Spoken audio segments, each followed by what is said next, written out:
Hello there and welcome back to another video.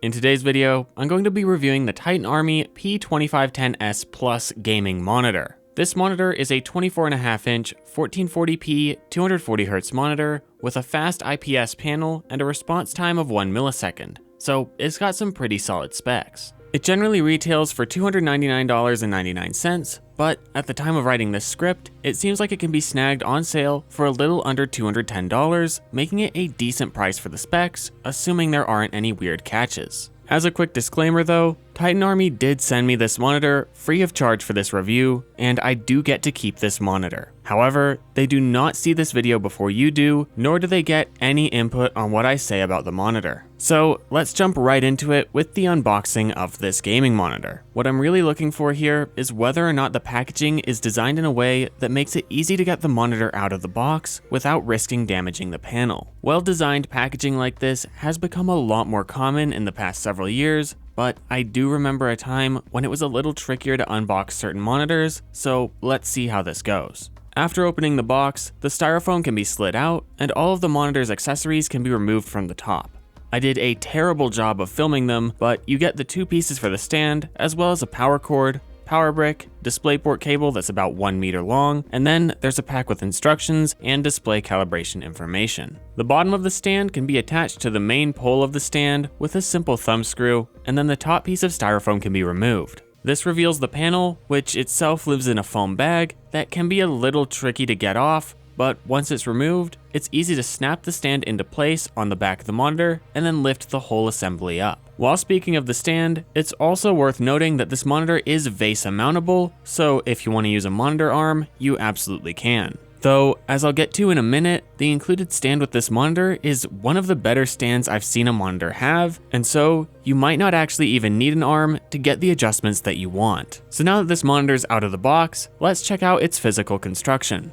Starting with the stand, it's actually really nice. While its build feels quite plasticky and light, the stand doesn't feel like it will tip over easily, and it's got a very nice range of adjustments. The stand can adjust in terms of rotation, both side to side, and the ability to rotate fully vertically. It can tilt, and it has height adjustment, all of which have very sturdy and usable ranges. I've bought multiple monitors that are far more expensive than this monitor that lack at least one, if not two, or even three of these adjustment options in their included stands, and having this level of adjustment is genuinely great to see. I think this might actually be the nicest monitor stand that I've ever received with a monitor, which is an incredible achievement. As for the rest of the build, the monitor is quite light, which I don't think is a bad thing because it makes it easier to move around, and you shouldn't have to buy as beefy of a monitor arm if you wanted to arm mount it. The menu buttons included on this monitor are the only part of the build that I'd really like to see improved upon. This old 5-button interface isn't the easiest thing to use,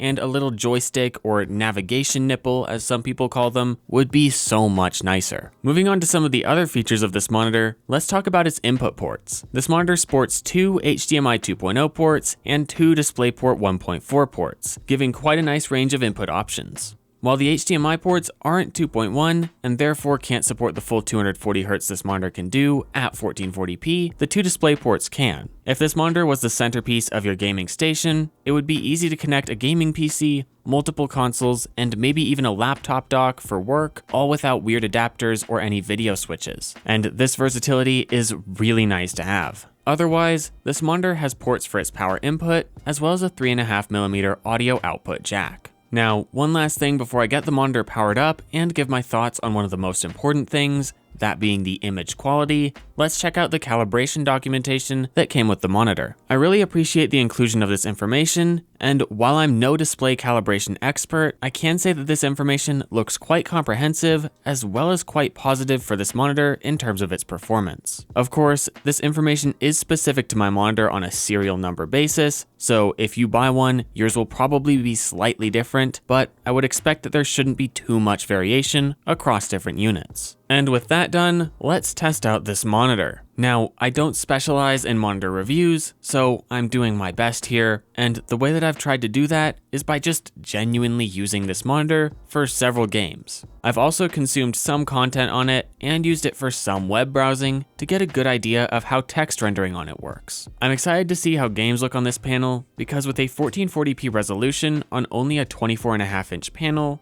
the pixel density should be incredibly good. The first game that I played on this monitor was Forza Horizon 5, and I had this monitor plugged into my main gaming PC that can push close to 240 FPS quite easily in order to test out the refresh rate. And all I have to show you of this is some screen recordings of the gameplay, but don't worry, I have actual video coming later of the games on the monitor, so you'll just have to take my word in regard to what I say right now. But I thought that the motion clarity on this panel was actually really good. I've used IPS most of my gaming life and only recently switched to an OLED for my main setup, and of course the OLED wins in this regard, but for a whole lot more money. But all of that goes to say that I think, compared to the other IPS panels I've used, the motion clarity on this is absolutely great. The only thing that was a little weird to me, however, was the fact that the game looked oddly not sharp, considering that the pixel density and resolution should have made it really nice and crisp.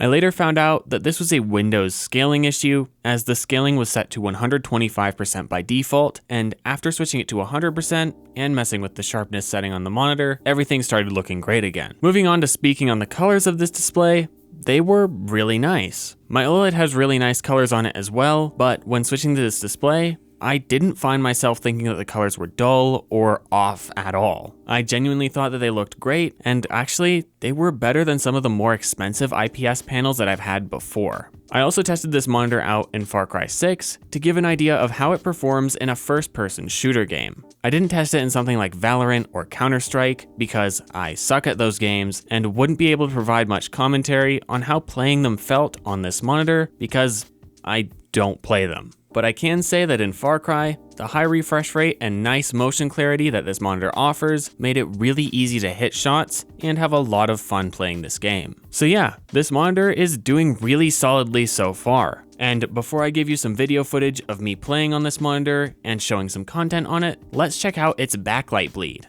Because this isn't an OLED, it means that it has a backlight behind the LCD panel, and when displaying a fully black screen, these monitors never really reach a true black on screen because of this, and the little bit of light that bleeds through is called backlight bleed. What you don't want is the backlight bleed to be very bright, and you also want it to be relatively even. You don't want big, bright splotches around the edges of the display or in the corners, as that can ruin image quality. In a dark room, the backlight bleed this monitor provided was really not bad at all. There weren't major hotspots, and while it kind of looks like there are some in the corners of the monitor, I believe this is just some weirdness with the viewing angles of this monitor, because when I move the camera around, you can see that the seemingly hot spots change a lot. And while this effect is greatly accentuated on camera, I think it comes from the anti-glare coating on this monitor, and it is sometimes noticeable when using it. It's a lot better if you sit further from the monitor as opposed to sitting really up close on it, but overall, I don't think it's that big of a deal.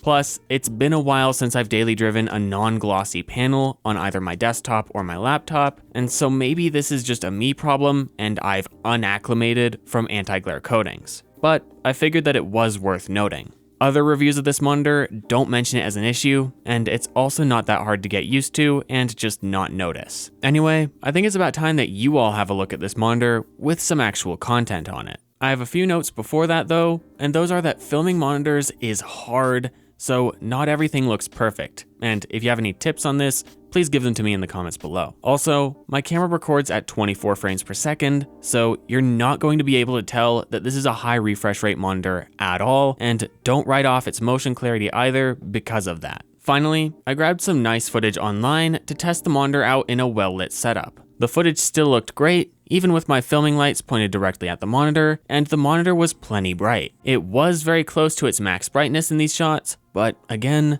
this is a really bright room, and since this isn't a mobile display on a laptop, it's unlikely that you'll ever need the kind of brightness that allows the screen to be visible outside in direct sunlight. And that wraps up all of my testing for this monitor. So what are my final thoughts on the Titan Army P2510S Plus? Well, I think that the display quality for this monitor is very good. The colors are vibrant and accurate feeling, the monitor has no issues running at its advertised refresh rate, and the motion clarity is great. I also really like how high the pixel density is, due to this being a smaller monitor. So if your setup is just compact, or if you're looking for something with high pixel density, but don't want to buy or can't run a 4K display, this could be a great option. The backlight bleed on this monitor was inoffensive, and while the anti-glare coating makes it look as if there are hot spots, there aren't actually any when looking at the monitor in person. As for the physical aspects of the monitor, its input selection is wide and therefore really useful, the power brick is relatively compact, and the stand is genuinely a massive selling point. Again, this monitor has one of the best stands that I've seen on a monitor, especially at its price point. It's far better than the stand that came with my $500 OLED monitor, and that's pretty amazing. I would definitely recommend this monitor from Titan Army if you're looking for a monitor in this price range with these specs. If you're looking to purchase this monitor, check it out at the links in the description to buy it either at Best Buy or Amazon. There's also a discount code available for some additional money off if you're choosing to purchase it. Well, that's all that I have for you in today's video. I hope that you were able to at least enjoy it and maybe even learn a thing or two. In any case, I hope to see you next time. Goodbye.